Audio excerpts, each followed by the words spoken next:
सभी लोग जुड़ जाइए।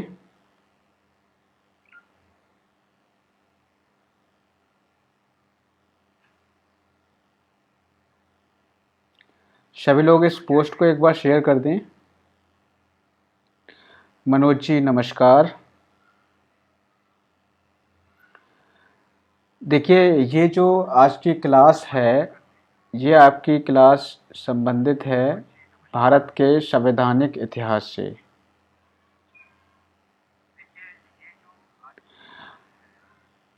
अहाना जी, क्लास की टाइमिंग मेरी यह है, 3 बजे क्लास होती है बाल विकास की। बाल विकास की क्लास लगभग 4 बजे ख़त्म हो जाती है। उसके बाद में मेरी क्लास स्टार्ट होती है जीएस मॉडर्न हिस्ट्री की, ठीक है। और उसके बाद मैंने आज से ही स्टार्ट की है आपकी ये क्लास। ये पहली बार क्लास हो रही है आपके संविधान की, ठीक है। आज से स्टार्ट हो रही है पॉलिटी, इससे पहले क्लास कभी नहीं हुई थी। और आज मैं टाइम टेबल बनाऊंगा कि कौन सी क्लास किस टाइम लेनी है, क्योंकि कुछ लोगों की डिमांड हिंदी की आई थी और कुछ साइंस की भी आई थी। कुछ लोग साइंस के क्विज की कह रहे थे, ठीक है। तो फिलहाल आप 3 बजे बाल विकास, और बाल विकास के बाद 4 बजे आपकी जीएस की क्लास स्टार्ट होती है एग्जैक्ट 4 बजे, आप ध्यान रखना। सालू जी हेलो। सभी लोग एक बार शेयर कर दें जिससे कि मैक्सिमम लोग ऐड हो जाएं, और फिर हम स्टार्ट करते हैं।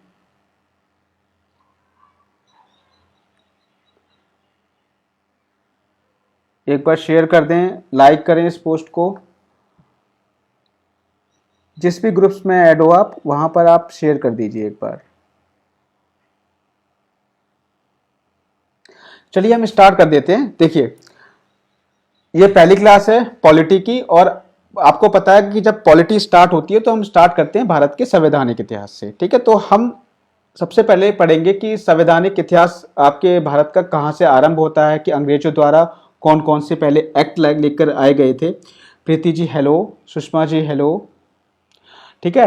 तो सबसे पहले हम बात करेंगे कि इसकी जो पृष्ठभूमि तैयार हुई थी संवैधानिक भारत के इतिहास की, तो उनमें कौन कौन से एक्ट ने महत्वपूर्ण भूमिका निभाई थी। चलिए स्टार्ट करते हैं।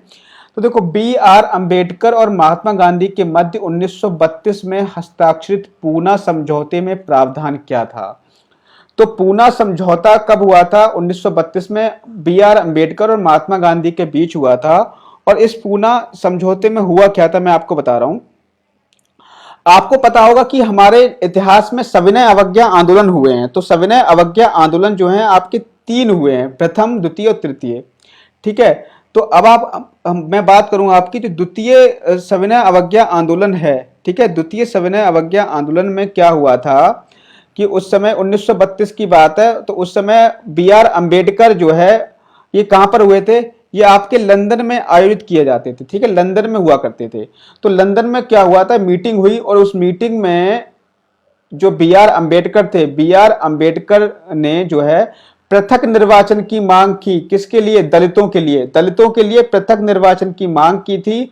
और पृथक निर्वाचन की मांग करने पर हुआ क्या था, महात्मा गांधी को जब यह बात पता पड़ती है तो महात्मा गांधी नाराज हो जाते हैं कि बी आर अम्बेडकर ने दलितों की मांग की थी। इसी बात से महात्मा गांधी नाराज हो जाते हैं और महात्मा गांधी उस समय होते हैं यरवदा जेल में।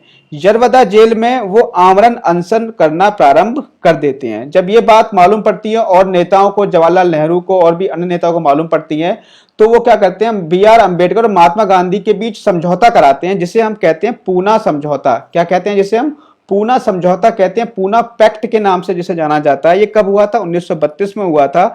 इस पूना समझौता में हुआ क्या था कि जो दलितों के लिए पृथक निर्वाचन की व्यवस्था की गई थी, किसके द्वारा? बी आर अम्बेडकर के द्वारा, वो समाप्त कर दी गई। ठीक है, क्या कर दी गई सर? वो पृथक निर्वाचन की व्यवस्था जो है वो समाप्त कर दी गई थी। ठीक है, तो ये किससे संबंधित था? ये हरिजनों के लिए आरक्षण सहित संयुक्त निर्वाचन के क्षेत्र के लिए संबंधित था। तो ऑप्शन नंबर यहां पे क्या होगा? डी सही होगा। ऑप्शन नंबर डी सही होगा। ठीक है, जो पूना पैक्ट था उसमें बी आर अम्बेडकर द्वारा जो दलित थे, जो हरिजन थे, उनके लिए आरक्षण की बात की गई थी। तो इस बात से महात्मा गांधी नाराज थे। महात्मा गांधी ने कहा था कि मैं इस देश के टुकड़े नहीं होने दूंगा। तो इस बात पर क्या हुआ था, बी आर अम्बेडकर ने जो आरक्षण था वो खत्म कर दिया गया था हरिजनों के लिए। ठीक है, तो ये यही मामला था। ठीक है, ऑप्शन नंबर डी यहां पे करेक्ट होगा। आगे बढ़ते हैं। आगे देखिए, सूची 1 को सूची 2 से सुमेलित कीजिए। अब आपको पता है कि सूरत विभाजन सर कब हुआ था? सूरत विभाजन हुआ था सर 1907 में। ठीक है, सूरत विभाजन जो किया गया था वो 1907 में किया गया था। इसके अलावा बात करें सांप्रदायिक अधिनिर्णय। सांप्रदायिक अधिनिर्णय मैंने आपको बताया कि अभी 1932 में हुआ था सांप्रदायिक अधिनिर्णय। ठीक है, जिसको हम सांप्रदायिक पंचायत भी कहते हैं। ये कब हुआ था? 1932 में हुआ था। तो बी का तीसरा, ए का चौथा मिला दो, बी का तीसरा मिलाओ। चलो ठीक है, अब देखो सी का, देखो सी की हम बात करें तो सी जो हुआ था सर्वदलीय सम्मेलन, ये कब हुआ था? 1928 में हुआ था। तो सी का दूसरा मिला दो। पूर्ण स्वराज का संकल्प, ये सब किया गया था 1929 में। मैं आपको पढ़ाऊंगा कल की क्लास में, जो कल क्लास होगी ना इतिहास की, इसमें पढ़ाऊंगा। तो पूर्ण स्वराज का संकल्प रखा गया था सर 1929 में रखा गया था। ठीक है, ये जवाहरलाल नेहरू द्वारा रखा गया था। ठीक है, तो ये चीज ध्यान रखना, लाहौर अधिवेशन में। तो ऑप्शन नंबर यहाँ पे बी करेक्ट होगा। ऑप्शन नंबर क्या करेक्ट होगा? यहाँ पर बी करेक्ट होगा। ठीक है, मेरी एकेडमी जो है ये बदायूं में है। ठीक है, बदायूं में है। आप लोग तो काफ़ी दूर के हो और इस समय कोरोना चल रहा है, तो इस समय सभी चीज़ें बंद हैं। ठीक है, आगे बढ़ते हैं। अगला देखिए, निम्नलिखित में से किस अधिनियम द्वारा भारत के गवर्नर जनरल को अध्यादेश जारी करने की शक्ति प्रदान की गई? किस अधिनियम के द्वारा भारत के गवर्नर जनरल को अध्यादेश जारी करने की शक्ति प्रदान की गई थी? बताइए वो कौन सा अधिनियम था? तो सर वो था आपका भारतीय परिषद अधिनियम। भारतीय परिषद अधिनियम 1861। भारतीय परिषद अधिनियम 1861 था।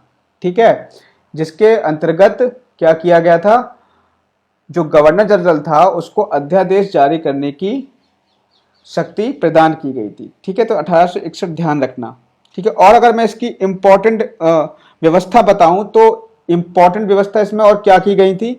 इसमें किया गया था सर, इस अधिनियम के अंतर्गत जो सदस्यों, कार्यकारी परिषद के सदस्यों की संख्या 4 से 5 कर दी गई थी।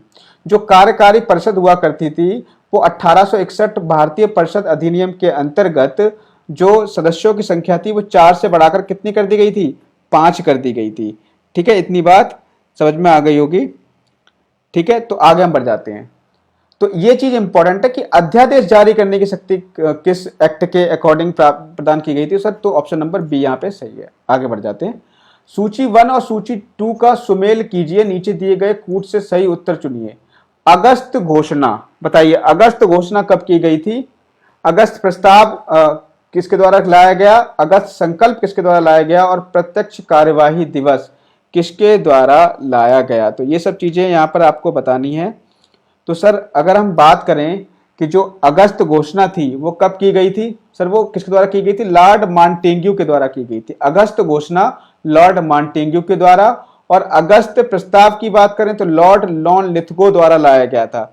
ठीक है, अगस्त प्रस्ताव किसके द्वारा लाया गया था? लॉर्ड लॉर्ड लिनलिथगो द्वारा लाया गया था। ठीक है, इसके अलावा बात करें अगस्त संकल्प की, तो अगस्त संकल्प आपका महात्मा गांधी, और प्रत्यक्ष कार्रवाई दिवस तो ये आपके हैं मोहम्मद अली जिन्ना। तो चौथे का कौन सा ऑप्शन हो जाएगा सर? ए ऑप्शन यहाँ पे सही होगा, ऑप्शन नंबर ए। ठीक है, इतनी बात आप ध्यान रखना। चलिए आगे बढ़ जाते हैं। ये मैं आपको बताऊंगा, जो मॉडर्न हिस्ट्री का वीडियो आएगा ना, उन सब में मैं आपको बताऊंगा कि अगस्त प्रस्ताव क्या था, अगस्त घोषणा क्या थी, प्रत्यक्ष कार्यवाही दिवस था क्या, ये सब मैं आपको बताऊंगा। ठीक है, रेगुलेटिंग एक्ट कब पारित किया गया बताइए? रेगुलेटिंग एक्ट कब पारित किया गया? इंपॉर्टेंट क्वेश्चन है, तो सभी को पता होना चाहिए सर। 1773 में रेगुलेटिंग एक्ट पारित किया गया था। कब किया गया था सर? 1773 में रेगुलेटिंग एक्ट पारित किया गया था। और इसी के तहत, इसी एक्ट के तहत, इसकी इंपॉर्टेंट बातें जान लो। अब इसकी इंपॉर्टेंट बातें जान लीजिए। इसी एक्ट के तहत 1774 में कलकत्ता में एक सुप्रीम कोर्ट की स्थापना की गई। आपसे ये प्रश्न पूछ ले कि किस एक्ट के तहत कलकत्ता में एक सुप्रीम कोर्ट की स्थापना की गई, या सुप्रीम कोर्ट की स्थापना कब की गई? तो सर 1774 में की गई थी। किसी एक्ट के तहत? 1773 एक्ट के तहत। ठीक है, इसके अलावा हम बात कर लें कि अब सुप्रीम कोर्ट की स्थापना की गई तो उसके कोई न्यायाधीश भी होंगे। तो हम ये यहां पे कह सकते हैं कि जो प्रथम न्यायाधीश थे, जो पहला सुप्रीम कोर्ट खुला था, उसके जो प्रथम न्यायाधीश थे वो थे Sir Elijah Impey. Sir Elijah Impey कौन थे सर? सर एलिजा इम्पे थे। इतनी चीज आप ध्यान रखना। ठीक है, इतनी चीज ध्यान रखना। आगे हम बढ़ जाते हैं। अगला देखिए, भारत के गवर्नर जनरल को किस एक्ट के द्वारा अपनी सम्मति के निर्णय को अस्वीकार करने का अधिकार मिला? भारत के गवर्नर जनरल के द्वारा को किस एक्ट के द्वारा अपनी सम्मति के निर्णय को अस्वीकार करने का अधिकार मिला था बताइए? 73 का रेगुलेटिंग एक्ट, 84 का पिट्स इंडिया एक्ट, 86 का अमेंडमेंट एक्ट, या 1813 का चार्टर एक्ट? तो मैं सर यहां पर आपको मैं कुछ चीजें पढ़ा देता हूं। ठीक है, 1773 के एक्ट के बारे में कुछ बता देता हूं, और आपको फिर 1784 के एक्ट के बारे में कुछ बता देता हूं। थोड़ी सी बातें जो इंपॉर्टेंट चीजें हैं मैं आपको बता देता हूं। पहले हम बात कर लेते हैं 1773 की रेगुलेटिंग एक्ट की। इसकी सर बात क्या थी? इसकी सर इसका जो मेन चीज जो बात थी, मेन इंपॉर्टेंट बात थी सर, इसके अकॉर्डिंग जो है कलकत्ता में एक सुप्रीम कोर्ट की स्थापना हो गई। इसके अलावा यहां पर बंगाल के जो गवर्नर थे वो उस समय बंगाल की जो प्रेसिडेंसी थी वहां पे 3 प्रेसिडेंसी शामिल थी। कौन कौन सी? बंबई, मद्रास और बंगाल। बंबई, मद्रास और बंगाल, ये तीनों को मिलाकर के क्या कहा जाता था? बंगाल प्रेसिडेंसी कहा जाता था। इन तीनों को मिलाकर के बंगाल प्रेसिडेंसी कहा जाता था। ठीक है, और बंगाल प्रेसिडेंसी के जो गवर्नर हुआ करता था उसको क्या कहा जाने लगा सर? गवर्नर जनरल का नाम दिया जाने लगा। ठीक है, तो उस समय कौन हुआ करता था सर? बंगाल का गवर्नर जनरल। पहले कौन होते थे? पहले केवल होते थे गवर्नर। लेकिन 1773 के रेगुलेटिंग एक्ट के दौरान में जो 3 जो स्टेट थे, कौन कौन से? बंबई, मद्रास और बंगाल, इन तीनों को मिलाकर के क्या कहा जाता था? इसको बंगाल प्रेसिडेंसी कहा जाता था। और जो गवर्नर का नाम बदल के कर दिया गया था गवर्नर जनरल। और इसी के तहत प्रथम गवर्नर जनरल कौन थे बताओ? प्रथम गवर्नर जनरल कौन थे? प्रथम गवर्नर जनरल कौन थे बताइए कमेंट करके? वो थे आपके Lord Warren Hasting. Important question है। लॉर्ड वारेन हेस्टिंग जो थे आपके प्रथम गवर्नर जनरल थे। ठीक है, आपसे क्वेश्चन पूछे कि भारत का प्रथम गवर्नर जनरल कौन था, तो लॉर्ड वारेन हेस्टिंग्स थे। इतनी बात यहां पर आप ध्यान रखना। ठीक है, इतनी बात इसकी ये इंपॉर्टेंट है। आगे हम बढ़ते हैं 1784 का पिट्स इंडिया एक्ट। 1784 का जो पिट्स इंडिया एक्ट था, इसकी विशेषता क्या थी? इसकी विशेषता देखो, मैं आपको बता रहा हूं क्या विशेषता थी इसकी। अभी मैं इसको मिटा दूं, थोड़ी थोड़ी सभी की विशेषता डाल लेते हैं। तो यहां पर 1784 का जो पिट्स इंडिया एक्ट था, इसकी विशेषता ये थी कि जो है, पहले देखो क्या हुआ करता था। पहले कंपनी पर 2 चीज हुआ करती थी। कोर्ट ऑफ डायरेक्टर हुआ करते थे। Court of director, court of director. पहले कंपनी को चलाने के लिए 2 चीजें हुआ करती थी, 2 बॉडी हुआ करती थी। एक हुआ करते थे कोर्ट ऑफ डायरेक्टर, ठीक है सर, और आपके एक और हुआ करते थे, एक चीज और हुआ करती थी। एक तो कोर्ट ऑफ डायरेक्टर हो गए, एक हुआ करता था board of control. Board of control, ये दो चीजें हुआ करती थी पहले कंपनी का शासन चलाने के लिए, कोर्ट ऑफ डायरेक्टर और बोर्ड ऑफ कंट्रोल। ठीक है, तो जो सबसे पहले 1773 में की बात करें तो 1773 में जो भी कुछ हाथ में था वो सारा किसके हाथ में था? कोर्ट ऑफ डायरेक्टर के हाथ में था। मतलब कोर्ट ऑफ डायरेक्टर का मतलब ये होता है कि 4 से 5 व्यक्ति इस कोर्ट ऑफ डायरेक्टर में शामिल हो गए और वो क्या कर रहे हैं? सारे कंपनी का शासन चला रहे हैं। तो ये कब था? 1773 के रेगुलेटिंग एक्ट में था। जब 1784 का पिट्स इंडिया एक्ट आया तो इसमें क्या कर दिया गया? इसमें से दो चीजें ला दी गई, एक तो कोर्ट ऑफ डायरेक्टर ला दिया गया, एक बोर्ड ऑफ कंट्रोल ला दिया गया। ठीक है, अब क्या कर दिया गया यहां पर जो व्यापारी मामले के जो भी मतलब काम हुआ करते थे, जो भी व्यापार का काम कौन देखेगा सर? व्यापार का काम देखेगा कोर्ट ऑफ डायरेक्टर। किसके अंतर्गत? 1784 के पिट्स इंडिया एक्ट के अंतर्गत। व्यापार का काम कौन देखेगा सर? कोर्ट ऑफ डायरेक्टर देखेंगे। कौन देखेगा? कोर्ट ऑफ डायरेक्टर देखेंगे। लेकिन अगर हम बात करें राजनीतिक मामले कौन देखेंगे तो सर बोर्ड ऑफ कंट्रोल देखेंगे। राजनीतिक मामले कौन देखा करेंगे? बोर्ड ऑफ कंट्रोल देखा करेंगे। 1773 में सारे काम कौन देख रहा था? सारे काम सिर्फ और सिर्फ एक ही बॉडी देख रही थी, कोर्ट ऑफ डायरेक्टर देख रहे थे। 1773 में बोर्ड ऑफ कंट्रोल था ही नहीं। लेकिन 1784 में दो चीजें आ गई, कोर्ट ऑफ डायरेक्टर आ गया, बोर्ड ऑफ कंट्रोल आ गया। कोर्ट ऑफ डायरेक्टर देखेगा क्या? व्यापारिक जितने भी व्यापार होगा कंपनी का वो देखेगा कोर्ट ऑफ डायरेक्टर, और राजनीतिक जितने भी मामले होंगे वो बोर्ड ऑफ कंट्रोल देखेगा। ये इसकी प्रमुख विशेषता थी। ठीक है, ये इसकी प्रमुख विशेषता थी 1784 के पिट्स इंडिया एक्ट की। आगे हम बात कर लेते हैं 1786 के अमेंडमेंट एक्ट। 1786 का जो अमेंडमेंट एक्ट था उसकी क्या विशेषता थी? तो सर उसकी विशेषता यही थी जो आपका ये क्वेश्चन है। क्वेश्चन क्या है ये कि इस एक्ट के अंतर्गत गवर्नर जनरल को अपनी समिति के निर्णय को अस्वीकार करने का अधिकार मिला था। तो वो था सर 6 का सी ऑप्शन है आपका 1786 का अमेंडमेंट एक्ट। ठीक है, 1786 का अमेंडमेंट एक्ट सी ऑप्शन यहाँ पे आपका राइट होगा। ठीक है, 6 का सी राइट होगा। और 1813 का जो चार्टर एक्ट है इसकी क्या विशेषता थी? सर इसकी विशेषता ये थी, इस एक्ट के द्वारा जो कंपनी का अधिकार पत्र था 20 वर्षों के लिए बढ़ा दिया गया था। कंपनी का अधिकार पत्र 20 वर्षों के लिए यहां पर बढ़ा दिया गया था। ठीक है, और इसी एक्ट के अंतर्गत शिक्षा पर प्रतिवर्ष 1 लाख रुपए खर्च करने का प्रावधान भी किया गया था 1813 के चार्टर एक्ट के अंतर्गत। ठीक है, ये इसकी इंपॉर्टेंट विशेषता थी। आगे बढ़ जाते हैं। महारानी विक्टोरिया को भारत की सामग्री कब नियुक्त किया गया? बताइए, 85 में, 75 में, 76 में या फिर 1858 में? महारानी विक्टोरिया को भारत की सामग्री कब नियुक्त किया गया? बताइए कौन सा आंसर होगा इसका? क्या आंसर होगा?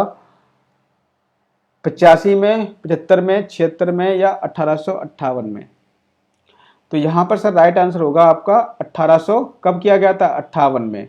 ठीक है, क्योंकि उस समय जो 57 की क्रांति हुई थी सर, 57 की क्रांति के बाद जो भी आपकी कंपनी का शासन किसके हाथ में चला गया था? महारानी विक्टोरिया के हाथ में चला गया था। तो 1858 यहाँ पे आंसर हो जाएगा।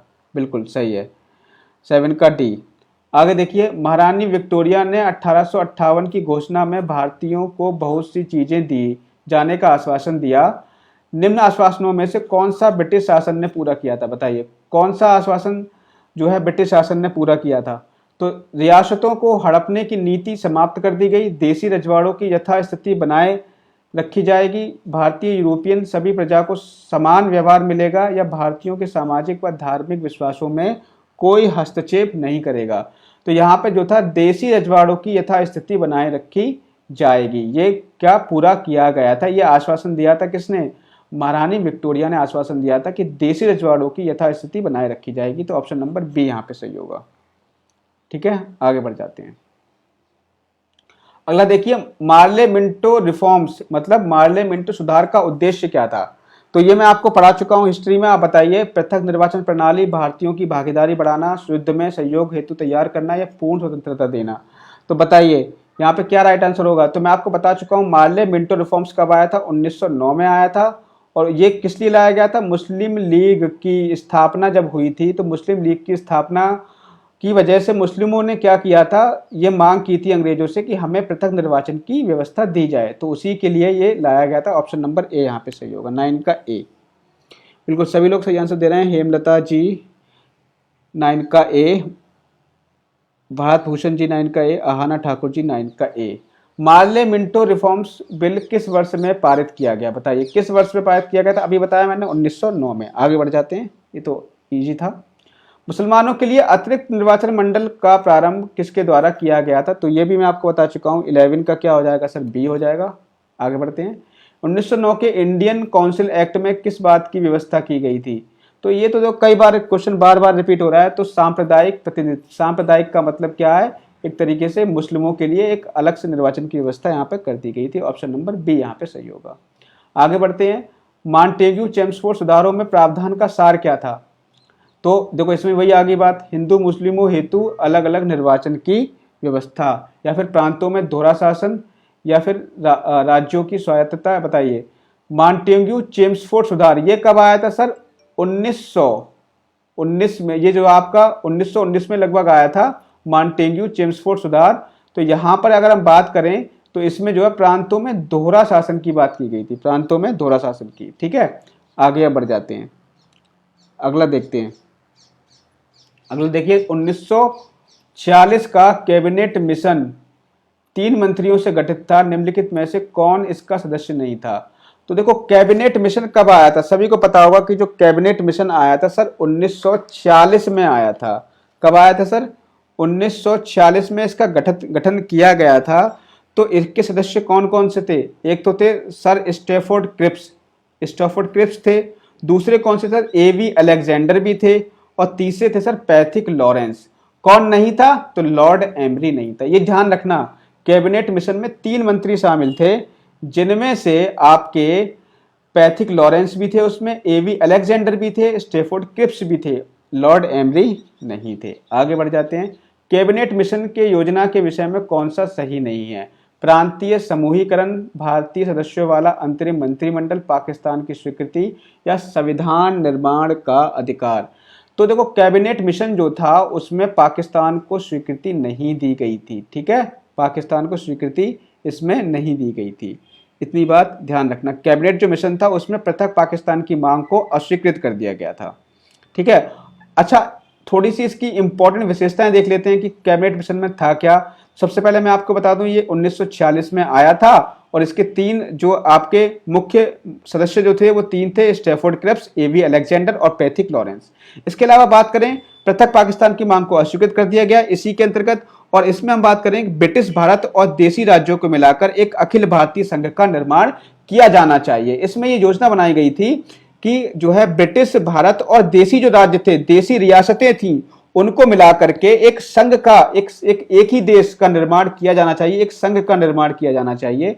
किसके अंतर्गत था, वो कैबिनेट मिशन के अंतर्गत था। इसके अलावा इसकी विशेषता क्या थी सर, इसकी विशेषता ये थी कि केंद्रीय विषयों को छोड़ करके सभी मामले प्रांतों को दे दिए जाएं। ठीक है, प्रांतों को दे दिए जाएं। मैं आपको बताऊंगा जब मैं इसको पढ़ाऊंगा, जब मॉडर्न हिस्ट्री पढ़ाऊंगा तब मैं आपको बताऊंगा कैबिनेट मिशन में क्या था।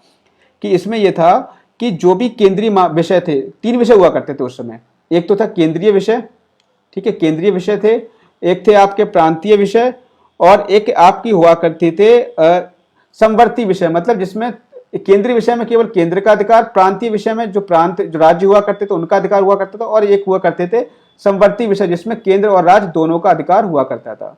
ठीक है, तो यहां पर हम बात करें तो पाकिस्तान की मांग को अस्वीकृत कर दिया गया था। ऑप्शन नंबर सी यहां पर सही नहीं है। आगे देखिए, भारत का संविधान लागू होने तक स्वतंत्रता के बाद इसका शासन किसके अंतर्गत चला गया, बताइए। क्योंकि आपको पता है कि भारत जो है 1947 में आजाद हुआ था, और आजाद जब हुआ था तो उस समय क्या था, उस समय आपका भारत का संविधान लागू हुआ नहीं था। तो उस समय उसका शासन किसके अंतर्गत चलाया गया था, किस प्रावधान के अंतर्गत चलाया गया था। तो ऑब्वियस सी बात है, जो हमारा जो संविधान है ना सर, हमारा जो भारत का संविधान है वो मान लीजिए वो आधे से ज्यादा 1935 से लिया गया है। 1935 में भारत सरकार अधिनियम पारित किया गया था। तो उसी इसका जो मान लीजिए जो भारत का संविधान है वो 90% क्या है, वो 1935 का भारत सरकार अधिनियम भी है, और इसको मिनी संविधान भी हम कहते हैं। 1935 के अधिनियम को हम मिनी संविधान भी कहते हैं। तो 15 का या 16 का सी हो जाएगा। ठीक है, आगे बढ़ते हैं। भारतीयों को 1947 में सार्वभौम सत्ता सौंपने की योजना निम्न में से किस नाम से जानी गई। 1947 में सार्वभौम सत्ता सौंपने की व्यवस्था निम्नलिखित में से किस नाम से जानी गई? तो सर माउंटबेटन योजना थी वो। माउंटबेटन योजना ये कब आई थी आपकी? ये 3 जून को आई थी, 3 जून 1947 को। इसको हम 3 जून योजना भी कहते हैं। इसका दूसरा नाम है 3 जून योजना।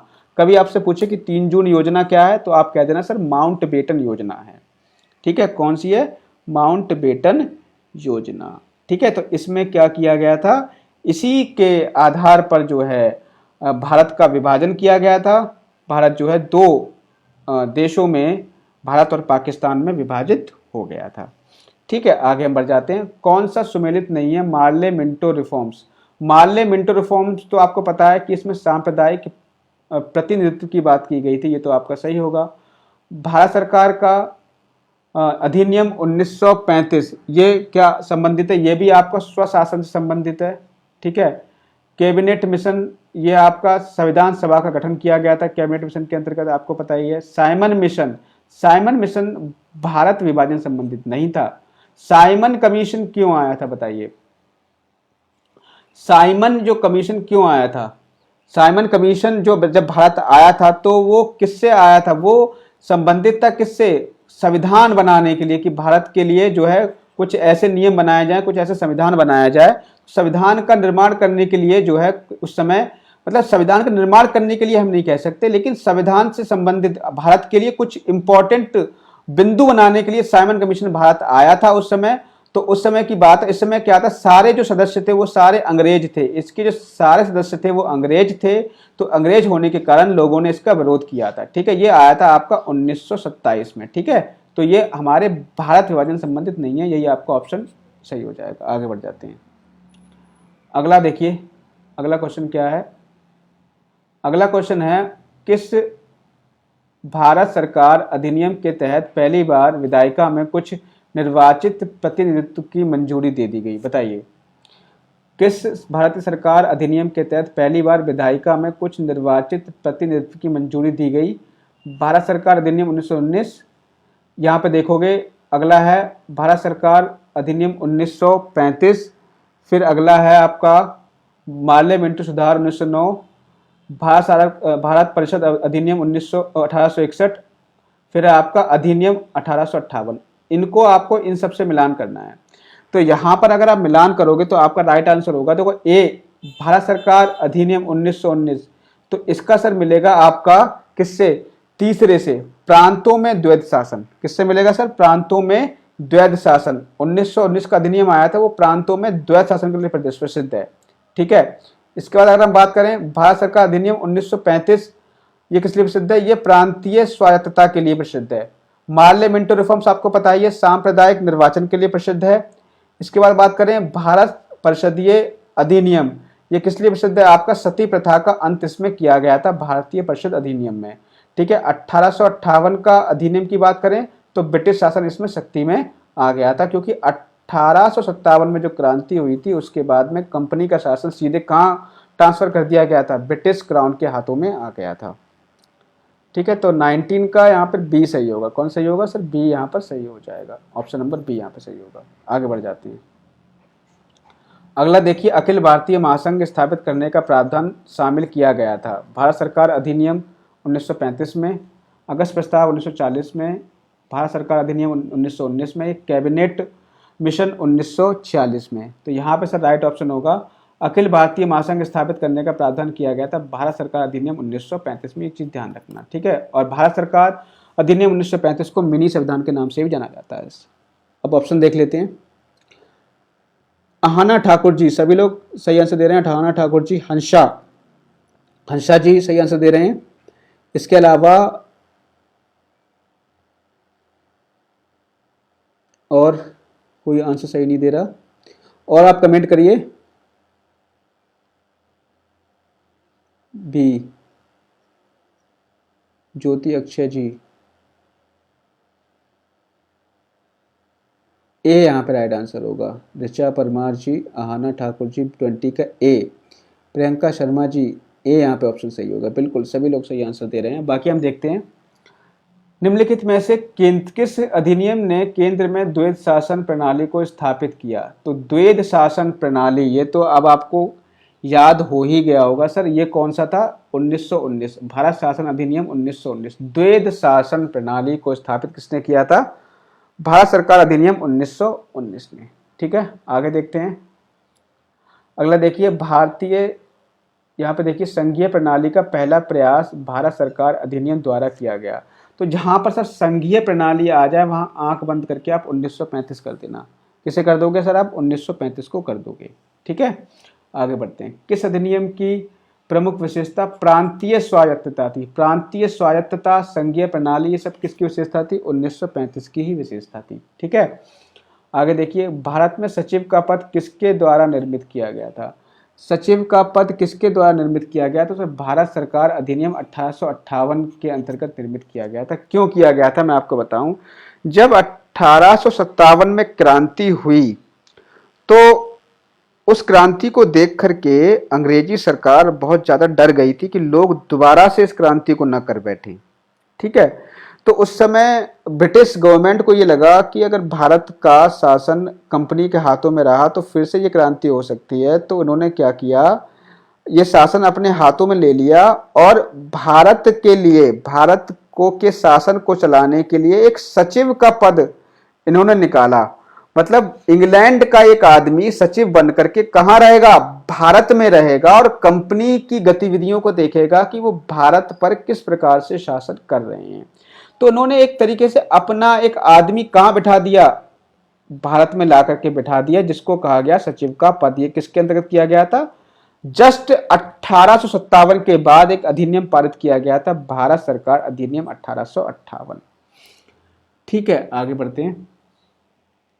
किस भारत सरकार अधिनियम के तहत पहली बार विधायिका में कुछ निर्वाचित प्रतिनिधित्व की मंजूरी दी गई? किस भारत सरकार अधिनियम के अंतर्गत विधायिका में कुछ निर्वाचित प्रतिनिधित्व की मंजूरी दी गई थी? तो सर वो होगा आपका भारत सरकार अधिनियम 1909, जिसको हम पार्लियामेंट्री रिफॉर्म्स भी कहते हैं।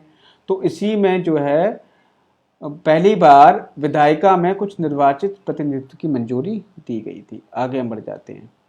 भारत सरकार अधिनियम 1935 द्वारा स्थापित संघ में अवशिष्ट शक्तियां किसे प्रदान की गई थी? अवशिष्ट शक्तियां किसे प्रदान की गई थी? तो सर गवर्नर जनरल के हाथ में हुआ करती थी अवशिष्ट शक्तियां।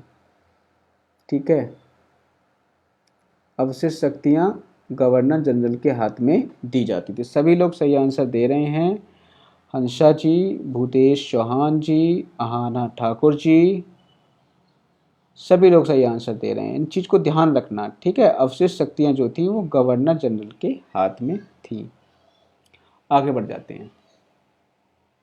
1922 में निम्नलिखित में से किसके द्वारा यह अधिकार व्यक्त किया गया कि भारतीय संविधान भारतीयों की इच्छा के अनुसार होगा?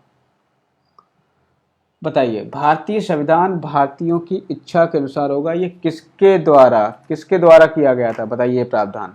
तो आपका यहाँ पर राइट आंसर है महात्मा गांधी। महात्मा गांधी ने कहा था 1922 में। 1922 में महात्मा गांधी ने यह कहा था कि भारत का जो संविधान होगा वो आपका भारतीयों की इच्छा के अनुसार होगा। ठीक है, अब बात कर लें 1922 की, तो 1922 में ही क्या हुआ था आपको पता होगा। 1922 में ही महात्मा गांधी ने एक अधिवेशन हुआ था जिसको हम कहते हैं आपका बेलगांव का अधिवेशन। ठीक है, बेलगांव का अधिवेशन भी 1922 में ही हुआ था। ठीक है, तो इन्होंने इसी में कहा था कि जो संविधान होगा वो भारतीयों की इच्छा के अनुसार होगा। आगे हम बढ़ते हैं। 1924 में किसके द्वारा ब्रिटिश सरकार से ये मांग की गई कि भारतीय संविधान के निर्माण के लिए संविधान सभा का गठन किया जाए? तो ये किसके द्वारा निर्माण की गई थी बताइए? ये आपका था मोतीलाल नेहरू द्वारा। ठीक है, 1924 में ब्रिटिश सरकार से यह मांग की गई कि भारतीय संविधान निर्माण के लिए संविधान सभा का गठन किया जाए। तो किसके द्वारा की गई थी? वो मोतीलाल नेहरू के द्वारा की गई थी। इतनी चीज आप यहाँ पर ध्यान रखना। ठीक है, आगे हम बढ़ते हैं, अगला देखते हैं। अगला क्वेश्चन है, संविधान सभा के विचार का औपचारिक रूप से प्रतिपादन किसके द्वारा किया गया? संविधान सभा का विचार किसके द्वारा लाया गया था? तो सर वो था एम एन राय। ये चीज ध्यान रखना, इंपॉर्टेंट क्वेश्चन है ये। कौन है? एम एन राय। भूतेश चौहान जी 1 का फर्स्ट का ए, ज्योति जी सी, आहाना जी सी, दीक्षा जी सी, बिल्कुल यहाँ पर जो है एम एन राय हैं। ठीक है, संविधान सभा के विचार का जो औपचारिक रूप से प्रतिपादन किया गया था वो एम एन राय के द्वारा किया गया था। आगे हम बढ़ जाते हैं। संविधान सभा को किसने मूर्त रूप प्रदान किया? महात्मा गांधी, मोतीलाल नेहरू, एम एन राय या जवाहरलाल नेहरू? तो यहाँ पर हम बात करें तो जवाहरलाल नेहरू ने इसको क्या किया था? मूर्त रूप प्रदान किया था संविधान सभा को। ठीक है, ऑप्शन नंबर डी यहाँ पे करेक्ट हो जाएगा। कांग्रेस ने किस वर्ष किसी प्रकार के बाह्य हस्तक्षेप के बिना भारतीय जनता द्वारा संविधान निर्माण की मांग को लेकर प्रस्ताव पारित किया था? बताइए, कांग्रेस ने किस वर्ष किसी प्रकार के बाह्य हस्तक्षेप के बिना भारतीय जनता द्वारा संविधान निर्माण को लेकर के संविधान निर्माण की मांग को क्या किया था? प्रस्ताव पारित किया था। ये कब किया गया था बताइए? 28 में, 31 में, 36 में या 42 में? तो ये था सर आपका 1936। ठीक है, 5 का सी से यहाँ पे सही होगा। 4 का डी, हंसा जी, रीनू शर्मा जी, भूतेश जी, प्रियंका जी, आना ठाकुर जी। 4 का डी बिल्कुल सही है। दीक्षा जी, आर्यव जी। ठीक है, अब आप ये बताइए कि कांग्रेस ने किस वर्ष किसी प्रकार के बाह्य हस्तक्षेप के बिना भारतीय जनता द्वारा संविधान के निर्माण की मांग को लेकर प्रस्ताव पारित किया था? तो सर वो था आपका 1936 को। ठीक है, जब 1935 में आपका क्या आया था? भारतीय शासन अधिनियम आया था 1935 का, तो उसी के एक साल बाद 1936 में क्या किया था? भारतीय संविधान की मांग को क्या कांग्रेस ने भारतीय संविधान की मांग, भारत का एक संविधान बनाया जाना चाहिए, इस मांग को कांग्रेस ने क्या किया था? प्रस्ताव इसका पारित किया था 1936 में। ये चीज ध्यान रखना। आगे देखिए, 1938 में किस व्यक्ति ने वयस्क मताधिकार के स्थान पर संविधान सभा के गठन की मांग की?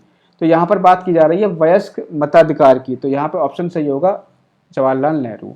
जवाहरलाल नेहरू ने वयस्क मताधिकार के आधार पर क्या किया था?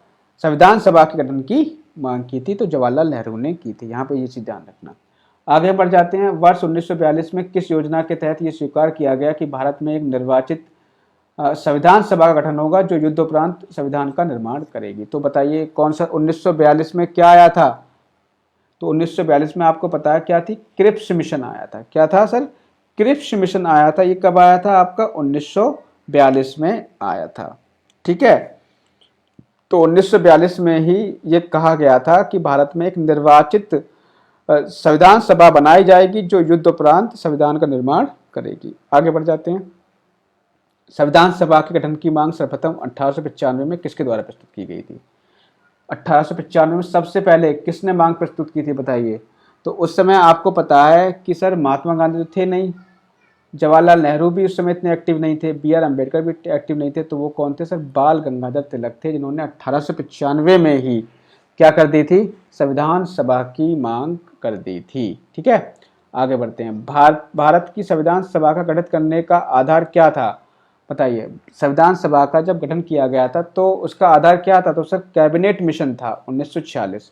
ठीक है, कैबिनेट मिशन 1946 के आधार पर ही संविधान सभा का निर्माण किया गया था। ये चीज ध्यान रखना आप। ठीक है, जिसमें से जो 296 सीटें थी, 296 सीटें थी, 296 में से 208 सीटें किसको मिली थी? भारतीय राष्ट्रीय कांग्रेस को मिली थी, इंडियन नेशनल कांग्रेस को मिली थी। इसके अलावा 73 सीटें मिली थी मुस्लिम लीग को। ठीक है, और 15 जो सीटें मिली थी वो अन्य छोटे समूहों को मिली थी। ठीक है, टोटल 296 सीटों पर इसका क्या हुआ था? चुनाव हुआ था। 208 मिली थी आईएनसी को, 73 मिली थी मुस्लिम लीग को, 15 मिली थी अन्य को। ठीक है, तो 9 का बी यहाँ पर सही होगा। ठीक है, आगे बढ़ते हैं। भारत की संविधान सभा किसके अनुसार गठित की गई थी? तो अभी मैंने आपको बताया था कैबिनेट मिशन प्लान के अनुसार इसकी गठित की गई थी। ठीक है, अभी आपने पढ़ा था। 1936 में भारतीय राष्ट्रीय कांग्रेस द्वारा संविधान सभा के गठन की मांग कहाँ पर हुए अधिवेशन में रखी गई? तो मतलब यह है कि 1936 में जो आपका भारतीय राष्ट्रीय कांग्रेस का अधिवेशन हुआ था वो कहाँ पर हुआ था? तो सर ध्यान रखना, इंपॉर्टेंट है ये, फैजपुर में। ठीक है, फैजपुर में ही भारतीय राष्ट्रीय कांग्रेस द्वारा संविधान सभा गठन की मांग की गई थी। आगे बढ़ते हैं। कैबिनेट मिशन के अनुसार संविधान सभा में कुल कितने सदस्य थे? कैबिनेट मिशन योजना के अनुसार संविधान सभा में कुल कितने सदस्य थे, यह आपको बताना है। तो यहाँ पर सर था 389 सदस्य थे। कितने थे सर? 389 सदस्य थे संविधान सभा में, अगर कुल सदस्यों की बात की जाए, ठीक है, जिसमें से 296 सीटों पर क्या हुए थे? आपके चुनाव हुए थे, जो कि मैं आपको ऊपर बता चुका हूँ। आगे देखिए, प्रस्तावित मूल संविधान में कुल सदस्यों का विभाजन किस प्रकार होना था? बताइए, मूल संविधान में कुल सदस्यों का विभाजन किस प्रकार होना था? ब्रिटिश प्रांतों के 292 प्रतिनिधि, देशी रियासत के 93 प्रतिनिधि, या मुख्य कमिश्नरी क्षेत्र के 4 प्रतिनिधि, या उपयुक्त सभी? तो सर यहाँ पे उपयुक्त सभी आंसर है। तो जो मूल संविधान में कुल सदस्यों का विभाजन जो था, तो उस समय 3 चीजें हुआ करती थी सर। कुछ तो थे ब्रिटिश प्रांत जो ब्रिटिश के हाथ में थे, कुछ सर देशी रियासतें भी थी जहां पर राजा महाराजा शासन किया करते थे, कुछ सर थे मुख्य कमिश्नरी क्षेत्र। तो ब्रिटिश प्रांत जो थे 292 थे, ठीक है। इसके अलावा देशी रियासत कितनी थी उस समय? 93 हुआ करती थी, और कमिश्नरी क्षेत्र जो थे उस समय कितने थे? 4 थे। तो उपयुक्त सभी यहाँ पर आंसर होगा 13 का डी। आगे बढ़ते हैं, संविधान सभा में विभिन्न प्रांतों के लिए 292 सदस्यों का निर्वाचन होना था, जिनमें से कितने प्रतिनिधि निर्वाचित हुए थे? बताइए, जिनमें से कितने प्रतिनिधि निर्वाचित हुए थे? तो सर 208। वैसे मैं आपको बताऊं, यहाँ पे 292 दिखा रहा है ना, 292 जो दिखा रहा है, 292 में आप 4 और जोड़ लेना। क्यों जोड़ लोगे? जो 4 आपके मुख्य कमिश्नरी क्षेत्र थे, ये भी आप इसमें जोड़ लेना। तो कुल जो चुनाव हुए थे ना सर, वो आपके 296 सीटों पर हुए थे, ठीक है। अगर प्रांतों की बात करें तो प्रांत कितने थे? 292 थे, लेकिन आप उसमें 4 और जोड़ोगे। कौन क्या जोड़ोगे? मुख्य कमिश्नरी क्षेत्र जो थे वो और जोड़ लोगे आप उसमें। तो 296 कुल सीटें हो गई थी, जिसमें से 208 मिली थी भारतीय राष्ट्रीय कांग्रेस को, और 73 किसको मिली थी? मुस्लिम लीग को मिली थी। इसके अलावा सर बात करें जो 93 देशी रियासतें थी, सर देशी रियासतें शामिल नहीं हुई थी चुनाव में। देशी रियासतें शामिल नहीं हुई थी चुनाव में। केवल कौन से चुनाव में शामिल हुए थे? कौन कौन चुनाव में शामिल हुए थे? एक मिनट, एक मिनट रुकिए थोड़ा सा। ये अब देखिए, तो कौन कौन शामिल हुए थे सर? शामिल आपके कौन कौन से हुए थे? आपके जो 292 ब्रिटिश प्रांतों के जो प्रतिनिधि थे वो शामिल हुए थे, और 4 आपके मुख्य कमिश्नरी क्षेत्र के शामिल हुए थे, लेकिन 93 जो थे वो आपके शामिल नहीं हुए थे। तो कुल मिलाकर के 296 सीटों पे हुए थे चुनाव, 292 मिली थी, 208 सीटें मिली थी आपकी इंडियन नेशनल कांग्रेस को, और 73 मिली थी मुस्लिम लीग को। ये ध्यान रखना। आगे बढ़ते हैं, पुनर्गठन के फलस्वरूप 1947 में संविधान सभा के सदस्यों की संख्या कितनी कर दी गई? तो पुनर्गठन के फलस्वरूप संविधान सभा के सदस्यों की संख्या कितनी कर दी गई थी सर? 299 कर दी गई थी। ये चीज ध्यान रखना, इंपॉर्टेंट क्वेश्चन है, ठीक है। 299। अब कमेंट करके बताइए फटाफट से। आगे देखिए, संविधान सभा में देशी रियासतों के लिए कितने प्रतिनिधि थे? संविधान सभा में जो पुनर्गठित में देशी रियासतों के लिए कितने प्रतिनिधि थे? बताइए। तो उस समय थे सर, देशी रियासत कितनी थी? 70 प्रतिनिधि थे, ठीक है। ये चीज ध्यान रखना, कितने थे? 70 प्रतिनिधि थे, ठीक है। ये चीज आपको ध्यान रखनी है। आगे बढ़ते हैं, अगला देखिए, कैबिनेट मिशन योजना के अंतर्गत संविधान निर्मात्री परिषद में प्रत्येक प्रांत की आवंटित सदस्य संख्या निर्धारित करने के लिए एक प्रतिनिधि कितनी जनसंख्या के अनुपात में था? उस समय जो था, एक प्रतिनिधि कितनी जनसंख्या के अनुपात में हुआ करता था, ये आपको क्वेश्चन बताना है। तो सर एक प्रतिनिधि 10 लाख प्रति व्यक्ति के, 10 लाख जनसंख्या पर जो है आपका एक प्रतिनिधि हुआ करता था, ठीक है, 10 लाख पर। आगे देखिए, संविधान सभा के सदस्यों को निम्न में से किसने प्रत्यक्ष रूप से निर्वाचित किया था?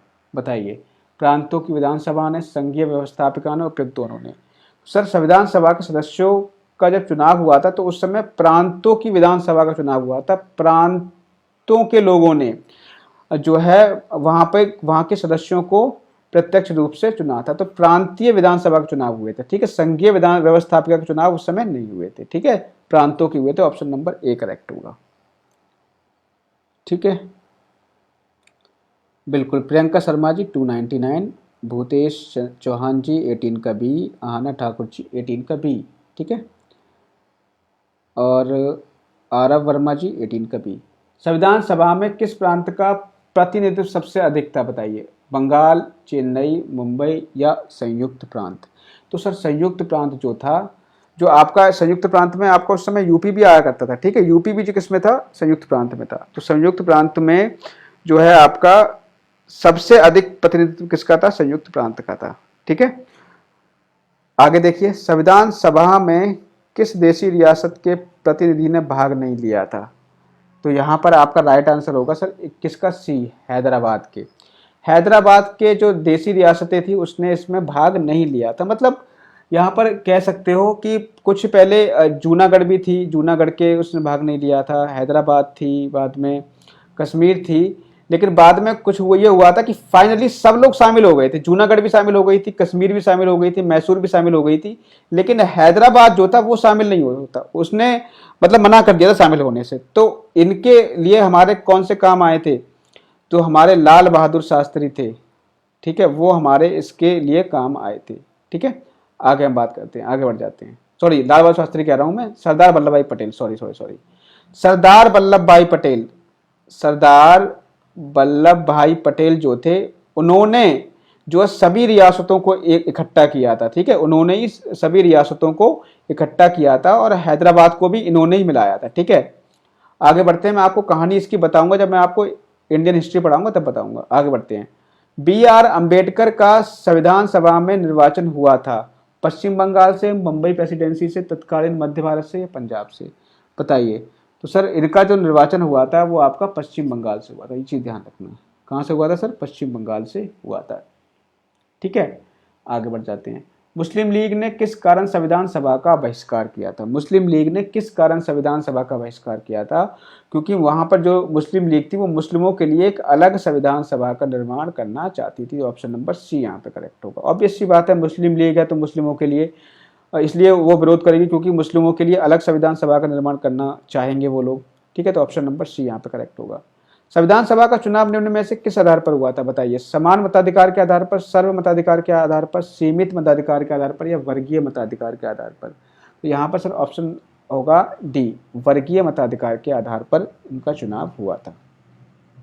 आगे बढ़ जाते हैं। संविधान सभा के सदस्य प्रतिनिधि थे जनता द्वारा प्रत्यक्ष निर्वाचित, जनता द्वारा अप्रत्यक्ष निर्वाचित, गवर्नर जनरल द्वारा मनोनीत, कांग्रेस और मुस्लिम लीग द्वारा नामांकित? तो यहाँ पर सर राइट ऑप्शन होगा जनता द्वारा अप्रत्यक्ष रूप से निर्वाचित हुए थे, ठीक है।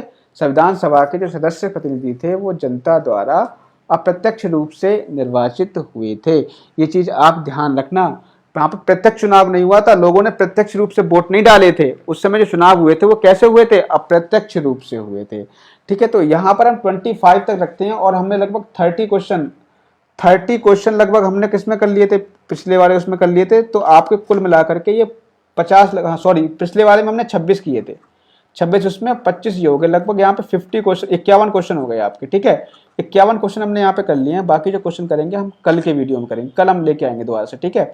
तो कल जो क्लास का टाइमिंग होगा सर, मैं आपको एक नया शेड्यूल बनाऊंगा। फिलहाल तो आपके 3 बजे तो आपकी बाल विकास क्लास तो होगी, 3 बजे के बाद में आपकी 4 बजे आपकी होगी, 4 बजे आपकी होगी आधुनिक भारत के इतिहास की क्लास, ठीक है। ये चीज़ ध्यान रखना, 4 बजे के करीब आधुनिक भारत के इतिहास की क्लास होगी।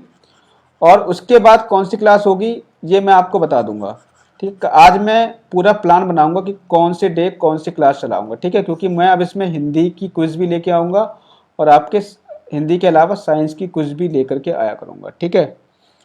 तो ये चीज़ ध्यान रखना। मैं टाइम टेबल आपको आज ही बता दूंगा, ठीक है। इसी पेज पर अपलोड कर दूंगा, उसी टाइम टेबल के अकॉर्डिंग आपकी क्लास होगी, ठीक है। आगे चलो, अब इस वीडियो में हम यहीं रखते हैं, बाकी हम मिलेंगे कल के वीडियो में।